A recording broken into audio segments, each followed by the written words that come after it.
crânio de um bebê não nasce totalmente fechado, né? A chamada moleira. A falta de cuidados pode gerar deformações que são mais do que estéticas, capazes de levar até a problemas graves no cérebro. A genética influencia muito, mas tomar certos remédios sem orientação médica durante a gravidez também é um dos fatores, não é isso, doutor? Aqui no estúdio a gente recebe o médico Bruno Loredo. Muitíssimo obrigada pela sua participação aqui, viu? Então não é mito esse negócio da moleirinha da criança, não. Tem que ter muito cuidado mesmo, né? Tem que ter cuidado. Na verdade, quando a gente vê o crânio de uma criança, ele é formado por várias placas de ossos. Essas placas são interligadas entre si por um tecido frouxo. Nessa região, esse tecido frouxo é chamado de sutura. Sim. Em algumas regiões tem um afastamento maior, que são as moleiras, que a gente chama de fontanela. Essa região é que permite o crânio crescer. À medida que o cérebro vai crescendo, o crânio tem que crescer para acomodar aquele cérebro que está lá dentro. Por isso que ele é mais molinho ali, né? Ele maleável, digamos assim, porque ele está no processo ainda de crescimento. Exatamente. Isso é muito importante, porque esse fato dele ser maleável também pode predispor a malformações mesmo depois que a criança nasce, se não tomarmos determinados cuidados. Então, quais são os cuidados?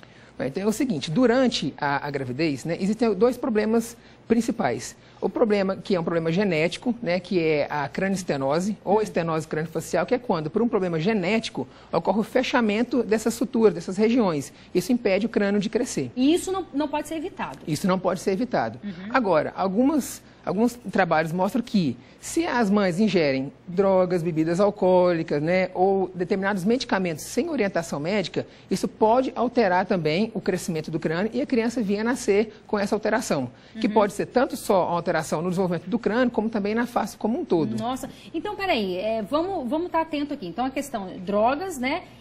Álcool e remédios. Que tipo de medicamentos? O senhor poderia citar, por exemplo, medicamento para quê, por exemplo? Por exemplo, algumas pessoas que têm crises convulsivas, que usam alguns medicamentos para isso. Seriam os medicamentos tarja preta? Alguns tarja preta, mas como é uma coisa que ainda está em estudo, existem alguns medicamentos que não se sabe se foi o que poderia ter causado.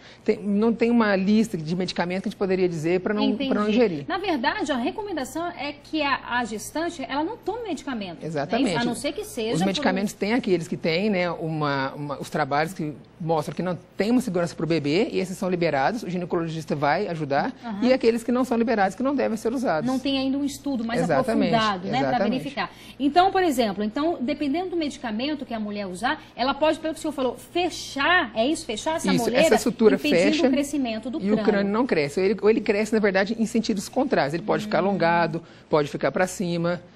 E existem também as alterações que acontecem depois que o neném nasce, né? Tanto também, às vezes, quando tem nenéns que são gemelares, que tem o útero pequeno, o tamanho do útero, ou quando o neném fica na barriga da mãe, lá no útero, muito tempo numa mesma posição, por ser molinho o crânio, aquilo gera uma deformidade. Geralmente são deformidades temporárias, e isso é que é mais comum. E que tem que ser diagnosticado o quanto antes, porque o tratamento precoce evita que posteriormente seja necessário cirurgias ou até mesmo que seja reversível. E mesmo também cuidados com o bebê que fica muito tempo numa mesma posição. Isso é importante também. Isso tem que tomar muito cuidado. Então, os pais, o que eles têm que fazer? Eles têm que prestar atenção no formato da cabecinha do bebê. E é interessante que os pais, eles façam esses exames na hora do banho do bebê, ele olhe por cima, de cima para baixo, ele consegue ver o formato, se tem alguma região que está mais abaulada que outra, se está muito para cima. Olhar de frente também, porque as alterações cranianas também levam a alterações do formato, de posição, do olho, um olho mais baixo que o outro, da orelha. E isso pode ser porque a criança fica muito tempo numa mesma posição. Alguns cuidados que os pais podem tomar são, por exemplo, tem gente que não tem um quarto muito grande, então o bercinho fica encostado na parede. O que acontece com a criança? Ela está sempre com o estímulo voltado para o mesmo lado. O outro lado é uma parede, o outro lado tem os sons, tem as coisas. Ela acaba ficando com o pescoço sempre para o mesmo lado. Isso gera uma posição viciosa que pode fazer com que aquele lado que ela está sempre deitada fique amassado. E isso, com o tempo, se manter muito tempo assim, aquilo lá fica daquele jeito e não volta. Entendeu? Por exemplo, também na hora de amamentar. É sempre bom, na hora de amamentar, não mudar a posição da criança. Não deixar ela sempre na mesma posição, para também que não fique apertando a cabecinha dela naquele local e gere essa alteração de posição. Entendi. E com relação a essa região aqui, a moleira aqui, não é isso? Essa região aqui. Existem vários pontinhos. A maior que fica nessa região mais anterior. Então esse cuidado, por exemplo, que as pessoas não pega, não toca, isso realmente faz sentido a pessoa evitar tocar nessa região aqui? Evitar tocar não é necessário apertar nem nada disso, né? Porque é uma região que já só tem um tecido frouxo protegendo. Então, não tem aquela proteção óssea. Mas todos os ossos da criança já estão mais frouxos entre si. Então, qualquer aperto na cabeça da criança não é devido, né? Sim, e essas regiões, com certeza, são regiões mais frágeis. Com certeza tem que ter esse cuidado de não apertar, né? Tá bom. Fica o alerta, então, aí. Doutor, muitíssimo obrigada pela sua participação, viu? Obrigado. Tenha uma boa tarde. Obrigado. Tchau, tchau.